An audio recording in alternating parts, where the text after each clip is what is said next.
Hi, this is the free art school where we talk about living a long-term creative life, both things that are practical, things you learn the hard way, and like what's most important, like to the person. And today I have great pleasure of speaking with Mr. Paul Dunn, known to friends as PJ. Thank you for joining me. Okay, so we're gonna do a slightly different format for this talk, but I also thought it'd be fun to talk about how we met originally, Hmm. which is I was your student in a Risograph workshop maybe 8 years ago.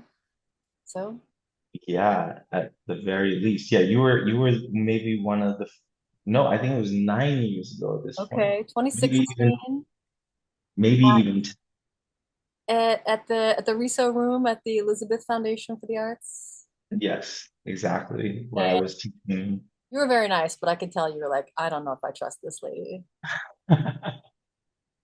And then over time, then it turned out that we knew like bonkers amounts of people in common.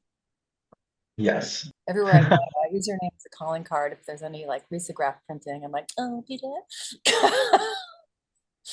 Well, I think back then there was only two places in New York City that you could access a Riso, and the print shop was the only one that you didn't have to enroll in like a 6 week or 12-week class to get access. So I think like I had an unfair head start on So I everybody else. Well, I wanted to ask you about how you got were to be doing that and about your personal practice, but that's in you kind of got a presentation, right? So it's in there. Presentation that like leads through a longer story and like answers a lot of questions. But yeah, maybe I can just share that and then, me getting into Risograph and then starting this class is actually a funny story. I think maybe I told it to you. I think I used to tell it before every class I gave. I told like a whole bunch of anecdotes, one about Bob and one about why the class existed. And yeah, maybe I can share the anecdote now since it's like fresh. But basically, the Rezo class was started because I got the machine and I didn't know how to use it properly. And people kept on asking me to print stuff for them. And it would just always end up horrible. Like I would always like spend so long trying to make this artwork that wasn't like good for Riso printing, or at least not for the machines I had, look good. And so it looked like horrible. And then the person asking me to do it, like always thought that it was like not too expensive, like for what they got for like a bunch of copies on like copy paper. And then like I always thought it was too little money. I was like, dang, I worked like a lot of hours on this. So like everybody in this like traditional economic exchange or commerce is like, I give you money, you give me goods, like left so dissatisfied. Like everybody was just like, I wish that never happened. What a waste of time, money, and energy. And so my solution was to start classes. And I was like, okay, they can use the same amount of money they would give me to make me print it. They'll learn how to do it. They'll see that it wasn't me or the reso that made it bad. It was just the artwork and the approach that made it bad. Right? It was like, okay, this is what it's good at and this is what I should use it for. And that's why the class was started. I don't even think I had permission from the print shop to run these classes. I just like rolled it in there and I told them, I was like, we're going to start new classes.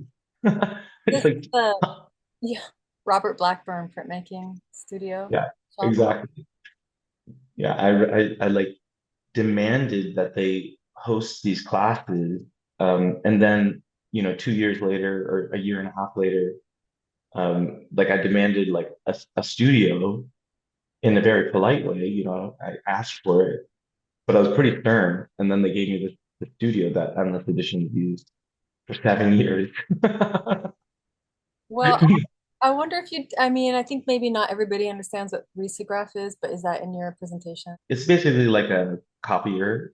It looks like a copier from the outside, but on the inside, it's a duplicator. So if you imagine like a screen print, like a screen for screen printing rolled into a cylinder, and it just spun around inside, and the ink was already inside and made a print. Like you put the emulsion on it. It's like a stencil printer. So it makes one stencil, so it prints one color at a time. Like I silk think screen. that's exactly like silkscreen. So I think that's like the biggest similarity to traditional printmaking is that it does one color at a time. So it's spot color is what they call it. I haven't talked about printmaking in a couple of years, so excuse me if I'm like pretty rough about the language. I retired from the printmaking game in 2023, so I find myself getting, I find myself forgetting a lot of the stuff. Um, and I most recently worked on a book with Max Schumann in his first like Riso artist book kind of zone, and I realized how much I forgot, and I was making like rookie mistakes, as some people might call them. I was like, man, I really lost the touch with the Riso. I used to be in so sync with it. But yeah, maybe I can share this presentation. This is how old I am. That's my camera. And I'm from New York City, but I went to high school in upstate New York. So I like to think of myself as like a hybrid, and that's mostly because my parents are immigrants. And I think it's hard to talk about how I got into the arts without talking about how I came to the States and like what that means and what like families do in other places that are immigrants. And this is my grandmother. She is 95 years old now, and it's hard to know. She keeps on getting older. But when she was 19 years old, she got on a boat pregnant with my father and rode for several weeks to Malaysia. And she lived there for a few years, moving back. So immigration was part of my blood, even in my grandmother's age. She left her hometown, married with my father. There he is on the right. What was her hometown? She was from Kerala, India. So southern India. Same with my grandfather, but my father in the middle there with the flower necklace, and my mother, they were born in very different places. So my mother had ties to Egypt and northern India, but also was from this town, Kerala. My father was born in Malaysia, or just outside in a place called Brunei. And he went to boarding school, but he was in between these places, and this was like well before airline travel was a thing. So these people were spending weeks on boats to get around places, and have a devout faith in God because of it, right? These immense moments of solitude and fear, and who's going to be with you and who's going to protect you in these times if it's not a God. And my parents moved to New York in the 70s with the hopes of any good immigrant, like of a better life, right? Like a better life for their kids. I don't know if they were prepared to raise a family, but they did the best they could. And I think a lot of the work that I make is, deeply rooted in this kind of assimilation of like, okay, we have like a strong cultural lineage, but is really fractured and, at times maybe feels like a costume rather than a general or genuine kind of, yeah, family history. I once asked my dad, my name is Paul John. I was like, when do you think our name changed to Paul John? And he just like joked back. He's like, I don't know, when the British invaded, right? Like, there's no way that like our family name would be Paul John. It like happened so long ago that there is like a real disconnect to who these people are culturally. And I think a lot of the way that they found value, like in a lot of immigrant families, are through education, excellence, getting a good job, having like a reputation. And doing well in school is like a great way of having a good reputation, honor roll, accolades, speaking opportunities, etc. And I was just never really good at school, but I really liked puns, and I made this series of work based on like this, I'm nobody, when you're like trying to be somebody, but you're nobody, and then saying like nobody's perfect, so, if you're nobody, then that's perfect. I mean, I found a lot of my entry points into the art were always through like a cynical lens or some sort of like punk or DIY lens. I didn't go to art school, so I didn't really get a formal art education. I just always saw it from the sidelines, and it always seemed like very opaque and like if you didn't know the latest books and the latest music and the latest thing, then you were never going to be on the inside of this kind of closed circuit. It was hard to break in. So I also had been learning how to play chess around the same time as I started this publishing project out of the print shop Endless Editions. And I think that those two, one of your questions you asked was like, is there something that took you a long time to figure out? And it was like, it took me a long time to figure out why I started playing chess, and like the similarities between learning how to play chess and learning how to be a publisher were actually kind of very similar. So I think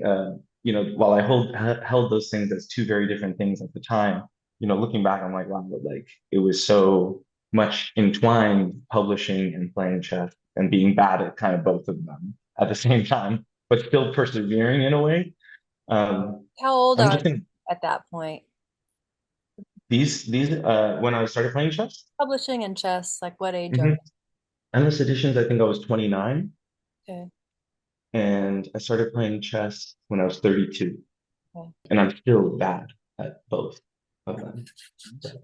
But I'm persistent. I'm very persistent at it. It doesn't matter to me that I'm bad at it.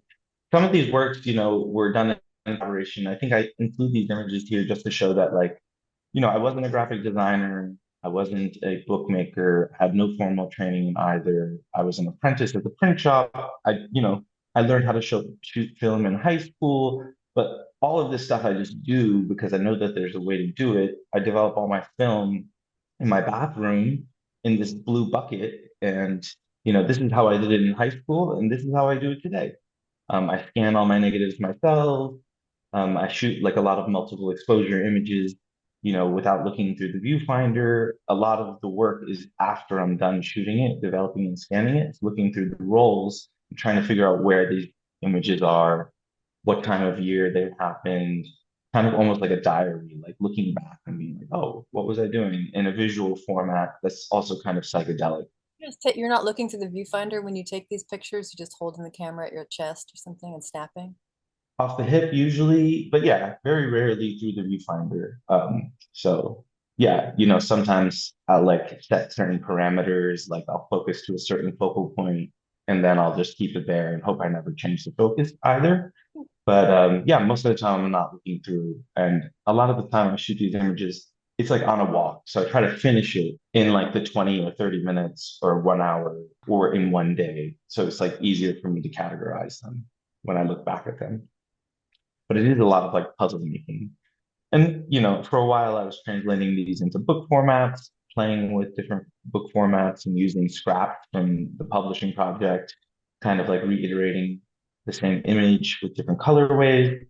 My work I find the least interesting to talk about Ah, because yeah, it feels more diaristic. It feels less involved with the community, but it definitely has I enjoy it and I like doing it. But I think for me, the most valuable things in an independent practice are done in community. And so, or at least for me, that's how I feel. So I think everybody is different. And I really envy artists who can really like get into their work and are like super proud of their work and love to talk about it because I don't. But there are things that I really like to talk about. So I find those to be like parallels, right? Like artists talk about their work. I like to talk about, history and people and how they interact with each other and how they really like shape ecologies. And I think that the place that I learned all of that was here at the Robert Blackburn printmaking workshop. I have one other anecdote before I start talking about Robert Blackburn, but when I first got into the print shop, I had applied to be an apprentice for a total of 4 times over the span of 3 years. I applied and I got rejected all 4 times. But on the last time I applied, I had actually made it like to the interviews and I was like a finalist, but I didn't get the cut. I didn't get accepted. I was working at a restaurant at the time. I think there was like a conflict in schedule, so I think they just like gave up on me. But they made a mistake of sending me the schedule, so I just started showing up, and and I remember my first day. I showed up, and I showed up really late. I showed up like an hour and a half late. But I had finished working at the restaurant at like 2. I think I'm sure I went to the bar until 4. I probably woke up at like 9 and I rushed to the print shop. I was an hour and a half late, and the assistant master printer was like, "What are you doing here?" And I just said, "I'm here to like do the apprenticeship. I got the schedule." And they were like, "Okay, whatever." And they gave me like the worst job possible. I had to grain litho stones. There's like these big stones, and in order to remove the image, you have to use the big metal disc to grain away the top layer of the stone. And you had to do it with no scratches and it like took multiple phases, very wet. And I had to grade like 11 of them by the weekend or something. heavy But and precious also, right? precious as well. but that was Bob's main thing. And I remember that was my first task, and I was like, okay, like I'm back on the bottom yet another time. So let's just get this out of the way, and then I'll get to the good stuff. And I did get to the good stuff, but it wasn't until I started learning about Robert Blackburn and his history and his person. He ran a print shop from 1947 to 2001. And, he spent a lot of money on it. He really dedicated a lot of his life to it. And it was really intoxicating learning about who he was and yeah, like how much he cared about not only printmaking, but people and how generous he was with people. I think the most infectious part was, if you ever met anybody who was around when he was around, there was always some story of generosity or unexpected care or a little bit of chaos that led to like some sort of like, breakthrough moment for this individual, like how many lives he impacted.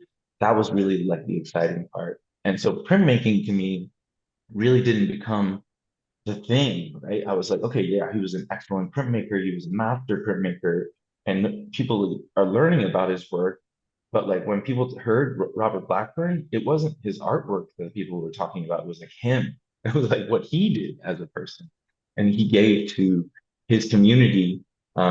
People were really like, yeah, punch drunk with him, and I think he was a beloved person. Faith Ringgold was a very close friend of his, and these are some prints that like were shown at the print shop, after Bob passed away, the Elizabeth Foundation took it over. But Faith Ringgold once said that like she attributes her whole art career to Robert Blackburn, that like whenever there was no opportunity for her, she turned to Bob and he found a place for her to either show her work or give her resources or give her a place to make prints.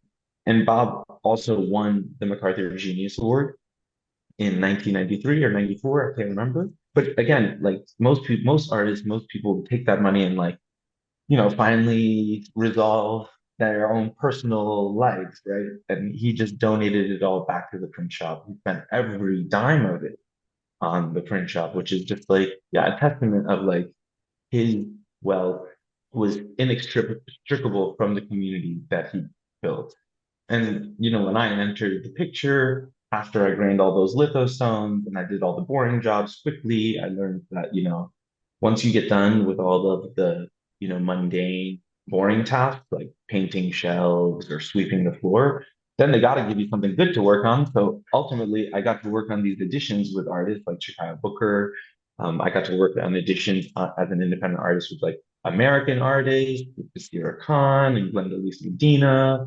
I got to work with Jordan Nasser, Camila Janan Rashid, Kenny Rivero, and like I even got to like work a bunch of art fairs and see like that side of the art world as well. Like, okay, like there's a production side, and then at the print shop, I also got to learn about like art fairs and what it's like working a booth and framing and shipping and logistics, and then also sales, like selling these to institutions, sometimes hotels or collectors, like knowing who these, like hidden people are as well in this community bubble. So, here I am, a child of immigrants who want me to be an engineer and want like, some sort of tactile, legitimate thing. And I've like somehow broken into this circle and like I'm at an art fair and my parents are like, how do you even pay rent?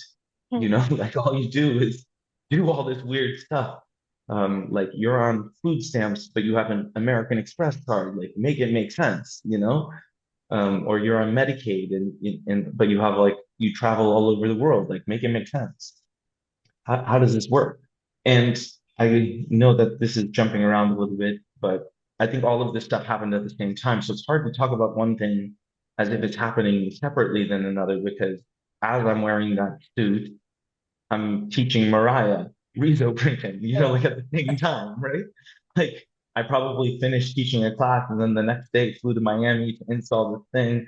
And so like at the print shop, like all of this was happening in one space and everything was happening concurrently. Like I'm teaching, I'm working in art fair, I'm making books under endless editions, I'm taking on client work, I'm teaching at another place. And this was like my life at the time. And this is the first Riso class in 2015 ever to be hosted. We didn't know what it was going to be like. It was totally crazy. And then from there, it was like a monthly offering. It still is, I believe. 10 years later, those classes are still going, and I haven't worked at the print shop since 2021. I'm gonna blast through these endless editions phase, because this is like a publishing and exhibition phase. But a lot of the insights that I learned at the print shop, I definitely implemented at endless editions. Like I almost copied everything one to one. Like we ran a volunteer program, we split everything with the artist. We put up all the production fees. We were like trying to emulate everything that Bob did in terms of like working with artists and giving them opportunities. And here you can see the quality of the Riso print. It's like one or two colors. And as I'm saying, like we're doing all the same stuff at the same time. In 2014, 1 year into our publishing project, we're at like this art book kind of exhibition of printed matter. Some might argue like that's like impossible, right? Like you start a publishing project and like it within the first year, you're like at the largest art bookstore's inaugural historical exhibition, like helping them run a publishing portion of it. And at the same time, we're running a gallery in Chinatown, starting our residency, publishing books with artists. And we also managed a space in Newark, New Jersey. This work was by Kyrie Johnson Rick. We worked with Lucchese Branson Versimo. Camila Giannonchigi also published a book with her. And, in my tenure of Endless Edition, I think I did too much. I was just doing a lot of stuff at the same time, believing that that's what's necessary. Like I saw all these other publishers doing fairs, publishing books, hosting artists, hosting talks, doing exhibitions.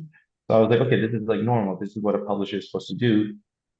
I didn't realize that they were getting money from people and paying everybody to do it. And like they had salaries and stuff that like it wasn't completely volunteer run, but you see a history, you try to do the best you can. And I think in my tenure of Endless Editions, we did like almost 200 fairs in those 7 years, 8 years I ran it, including like the five that we ran on our own. Um, but I think I'm going to transition into like a little bit more casual conversation as we talk about like, book fairs, emulating art fairs where they charge vendors and wanting to make something new. So the Brooklyn Art Book Fair is like a different way of operating. But I think I've talked enough about who I am and some of the Cool. works that I've done. But Uh, oh, and Brooklyn Art Book uh, Fair. Wait, did you started that, right? Am I crazy? yeah, That's yeah, your baby. yeah. After the Maybe it's Matter Art Book Fair, which is kind of international or internationally known, then you started Brooklyn Art Book Fair.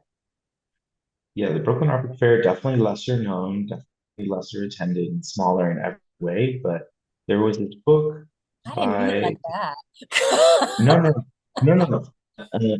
And actually, I think I'm saying it in like a good way. Like it's a good thing. I think it was like a decision. It was talked about, one of the things that we always discuss.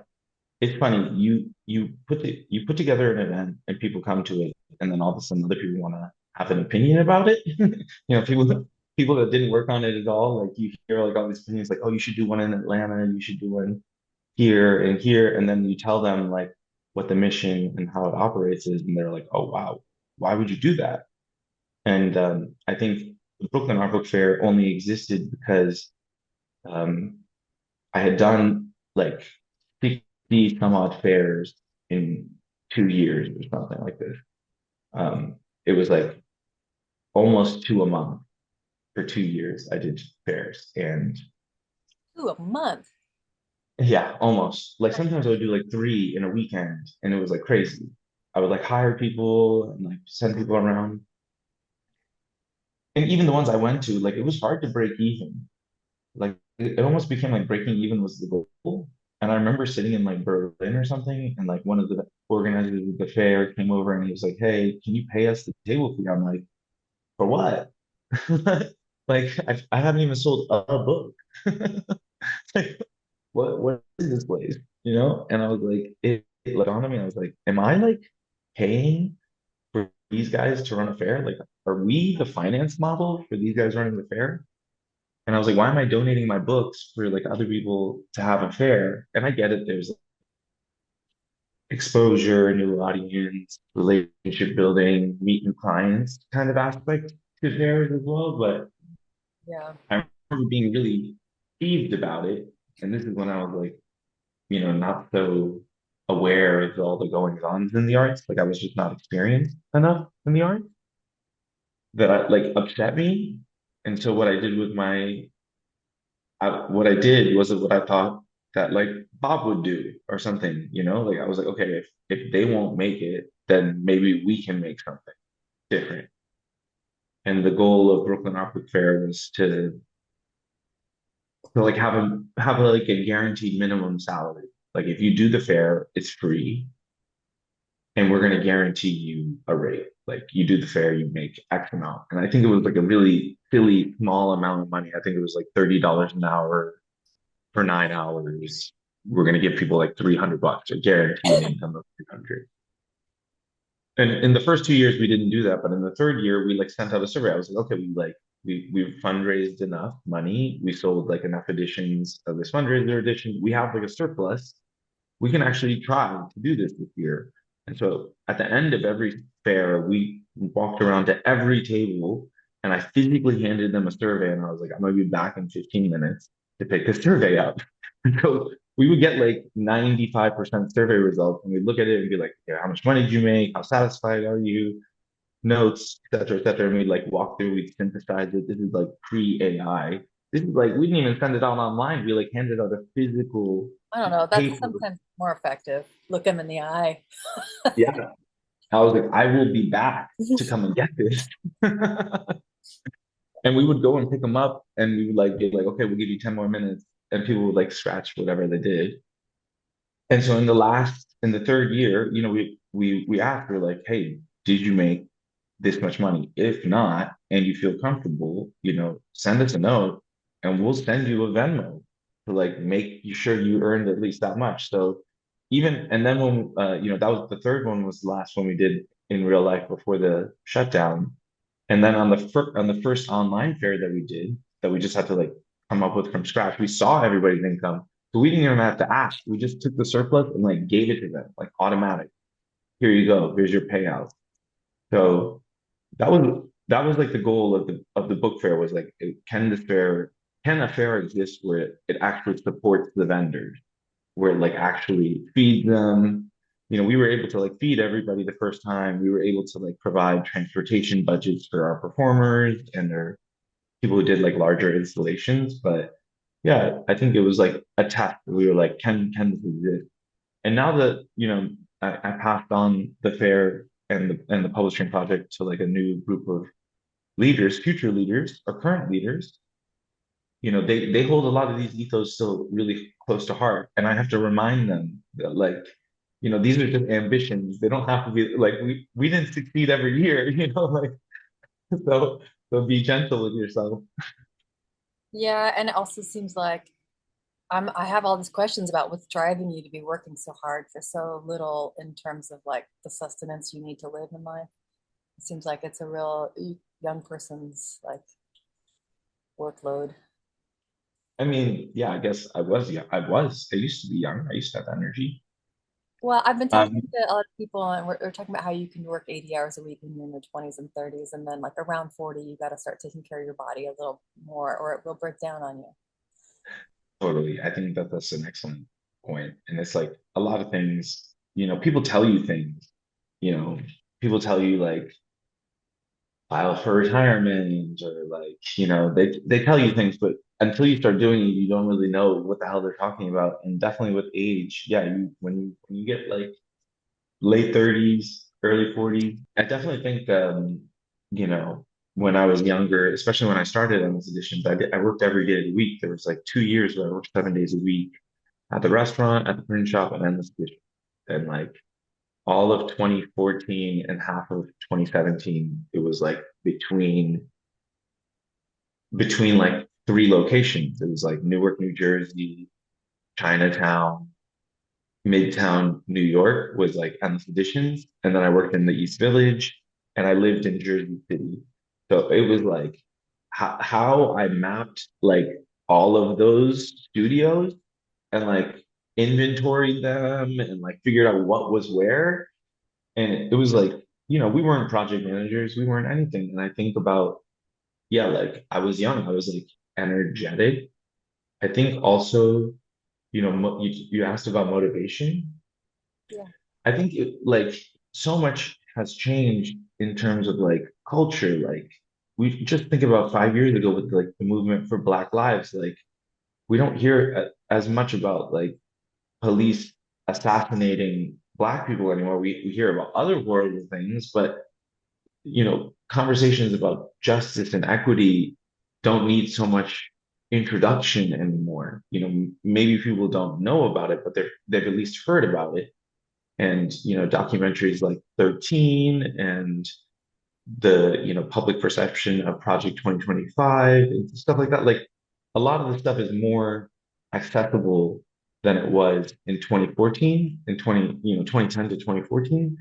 So it was easy to find a place to like play in 10 years ago.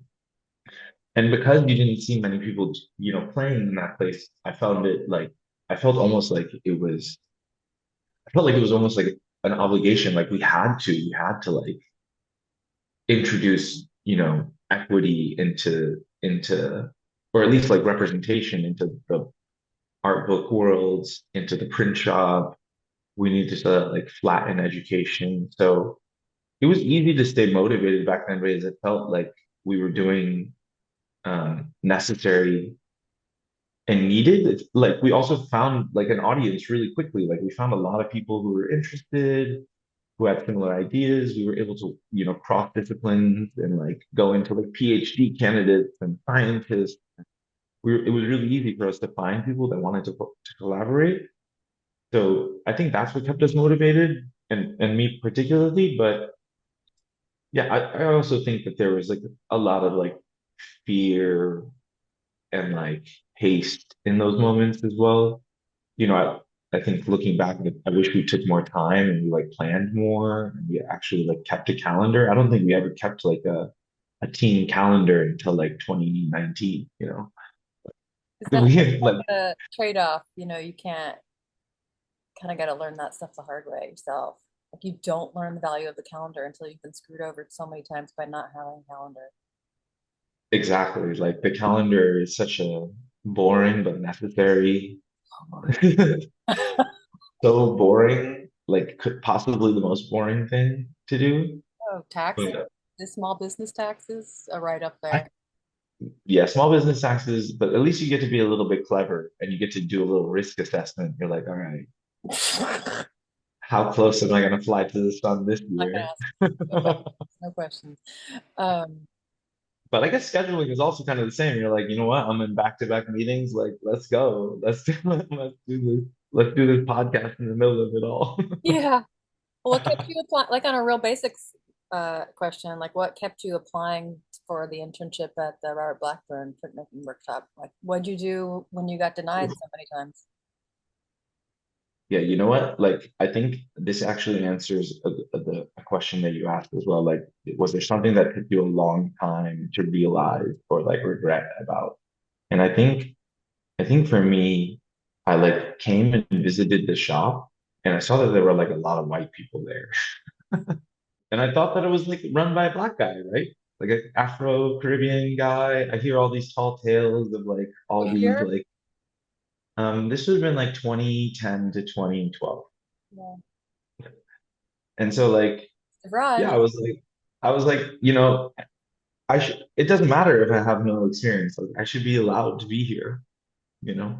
And yeah, it was also just like it was like in the middle of Manhattan. It felt like, I believe in like ghosts in a way. And I really think that there was like a ghost of Robert Blackburn there who like was kind of like, this is your spot, Like you can be weird. It's not nice here. Like people were still smoking cigarettes inside, and like yeah, like it felt like real. It didn't feel polished. It didn't feel like a gallery. It didn't feel like a museum. And it felt like a place that you could experiment and grow. But it was also like spoken of a lot. Like a lot of times I had questions about printmaking people would refer me there. So I was like, okay, like, and there weren't many, I wasn't like such a good student. I didn't look good on paper if you looked at my like CV or GPA or anything like that. So but like my work references were good, but like if you looked at me on paper, so I felt like that was my only shot. And then, once I finished grad school, I think I had like a little bit more legitimacy, but getting into grad school was kind of like a nightmare. It was like I had to basically like beg a place Wait, to. jumped over that. What was your graduate school? Did you study I forget what your undergrad study was. I got a degree. I barely graduated undergrad. Like they just basically gave me a degree out of pity. They were like, please leave us alone. Never talk to us again. But yeah, my degree was in philosophy. It was the least amount of credits for a degree. It Oh. was like it was like the easiest degree to get. And then what was you went to master's program? I did do a master's. Technically, I have a master's in fine arts, but I didn't take many fine arts classes. I think I took like two, and the most of the classes I took were like art history. I took a bunch of like business classes, and then I took like 3D modeling and like technology courses, like about technology of like industrial printers and stuff like that. I didn't do too much like fine art work. It wasn't a horrible program. That's actually where I met Anthony, who started on this editions with me. So, there were like good parts, but for the most of the time I was at New Paltz, I like worked. I was like I was working at a bar or like, you know, I remember I just immediately turned the print studio into like my personal like production house. I just started printing for clients, started printing for money immediately. Like within like a week, always looking at an angle. But yeah, I forget why I was talking about this. Well, I Oh, asked you what took me like a long time? why you stuck with it, and because actually before I talked to you, I talked to my undergrad professor on the phone who was like, for some reason I went to some after class productive like people doing performance art, and I somehow there was like a spark in there. I was like, I did not know at the time, but I'm like, oh, I this is what I would like to do with my life. But it was such a tiny, weird little thing. I just found it. So I was curious as to why you stuck with your applications to the internship. Yeah, I don't know. I don't know. And I had so many different avenues before I even got into the arts. But it is funny that you mentioned your, undergrad professor because like one of my besties is my like freshman year for like one of my first professors that I met my freshman year of undergrad. And she was like a young teacher and a young mother and a philosopher herself. She just published her second book, The Ethics of Belief. It's quite good. You should definitely check it out. Her name? Um, Miriam Schleifer McCormick. I'll I'll send you put a it. link. We'll put a link into the show notes. Yeah, please do. Miriam's the best. And like throughout my whole life, I kept in touch with Miriam. Like when I worked when I first graduated college, undergrad, I like started off as a janitor, and then I was a volunteer at a local union. I was a dishwasher for a little bit. It was a real humbling moment. Like, I had really fumbled undergrad. I think my GPA was like 1.3 or something like this, like barely passing. Um, and prior to going into undergrad, like, there was a very different person there, right? Like I was like a track and field athlete. I wasn't like an excellent student, but I was like a modest student. And yeah, so like leaving undergrad while my friends were like getting internships and like going straight into their careers, I was like a janitor and like a dishwasher. And then I started working at this labor union as a volunteer, and then I was like a 20-hour a week employee. Then I got promoted to like a 40-hour a week employee, and then I got promoted to like a real full-time salary job there where I was like a business agent and I was like negotiating contracts for, a shop, and I was like well, not myself, I was like on a team, but like yeah, I was like 25 and I was like all of a sudden like a business agent, like a labor union, and I represented 1,900 members, and in 2.5 years, I think I negotiated like 50, I was on a team that negotiated 15 contracts. It was insane. So then after that, all during that time, I was like moonlighting at this print shop to get credit to get my degree at University of Richmond. Like I kept on failing, so I had to kept on getting all these like things to like get my degree, and it took me until like 2028, 2000, no, 2008 or 9 to finish all that. And then I went to grad school in 2010. And there was something at the maybe there was this was the moment maybe. And it wasn't a moment about art, but it was a moment about life. I was like, I was like, am I really gonna be working at this union? Am I gonna be the guy that like, you know, working at a union is funny because if anybody got in trouble, they'd have to call me and I'd go sit with the HR and the union employee, and I would be like the legal like advisor of the union member. I was like, you don't have to answer that question. Like you don't have to answer that question. And I'd be like, show me the evidence. Like if they want to terminate somebody, if they want to write somebody up, like that's all like written as a process. It's called the grievance process. And so I was like 24 and I'd be sitting in a meeting with like a 65-year-old guy, and they're like, hey, bro, they're gonna fire you if you keep on showing up to work late. I was like, you got to just show up on time, Like they're whether it's right or wrong, like they're gunning for you. So you got to come correct. I'm gonna do my best to get rid of these things, but you got to like help me out. And then, ego and anger and whatever else I'm not seeing like plays a role, and then it explodes, there's a fight, and then I'm just like, bro, they fired you, like what do you want? I can't like now I gotta go like do weird stuff with like the assemblymen, right? Like now I gotta go talk to people and be weird, and I'm 25 and I don't like this, I don't like acting like a mobster, to try to keep your job. Wow. So that was the moment I was like, I don't think I want to tell 65-year-old people how to live their lives.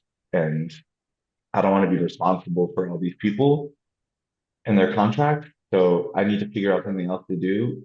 I've been moonlighting at this print shop. I think like print shops are cool. There must be like a job at a print shop that's like the same as this. I really had no clue.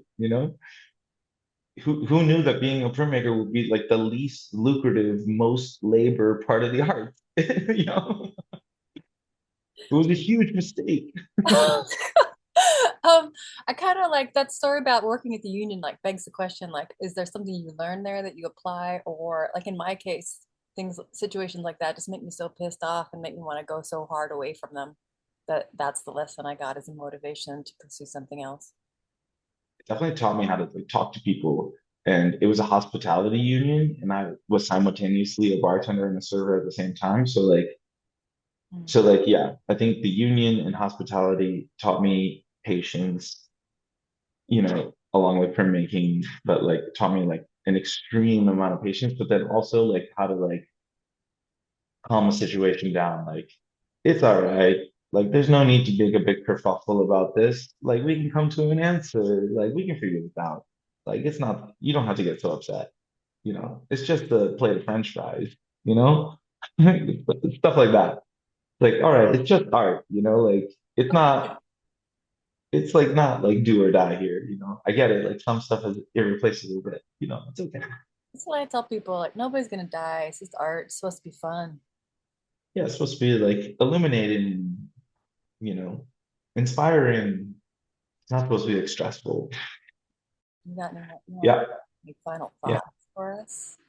I think the one thing I want to leave with everybody would be to try, like I didn't know how to do any of this stuff. And I'm not saying it as like a point of pride. I'm saying it as like humility, right? Like I should have researched more. I should have been more present and like investigated the world a bit more before I made all these big leaps. But even though I didn't, like it was fine. And some of it was really great. Some of it was really bad, but I just kept on trying. And I think a lot of people stop after trying once, or like it gets frustrating, and like nobody does anything good the first time. um and it's just good to just keep trying, and that's it. Yeah, I think I can't remember if we started recording, but you were saying. earlier about you can't always know you can't understand the ramifications of these choices you make until much later with some hindsight. Yeah. It was before we were recording that. Like, I don't think I don't think I understood what I did as a musician until I stopped. Like when I stopped and I moved to the Netherlands and like I did that phase of my life, like that's when I started. And I feel like to this day, 3 years later, you know, 4 years later since I passed on as a musician, to this day, I'm like, whoa, that's what was happening. I didn't realize that. And that's really cool that other people experienced it, but, or that was horrible that people experienced that horribleness of what happened. But yeah, I'm still learning every day. Do you mean because you hear more stories about people's experiences, but also witnessing those who took up the mantle? Yeah, like both ways, right? Like seeing how they respond to what the structures are and how they've changed it. But then also, yeah, just like hearing another person's memory or recollection of something and being like, whoa, that was like the takeaway. Like that's kind of crazy. But it is yeah, I think we're all just people experiencing the world through our own bodies, but there's like some sort of shared consciousness that I think also evolved as time goes on. Like we collectively share this experience and it's like constantly being illuminated to us. So maybe that's like the more existential way of thinking about it. Feels right. Well, we didn't talk about 990s, but Okay, yeah. So last time a year ago, oh, it's just over, we talked, you gave me like a deep dive into ProPublica's website and seeing funding of different structures. If one was to have questions about where money comes from and how it's allocated, you can see like how executives are paid and nonprofits and the boards. yeah, it's interesting reading. Yeah. Well, next time. Like next time. Next time. Thanks so much for having me, Mariah. Yeah, thank you for being so generous with your time. This is really Of course. wonderful.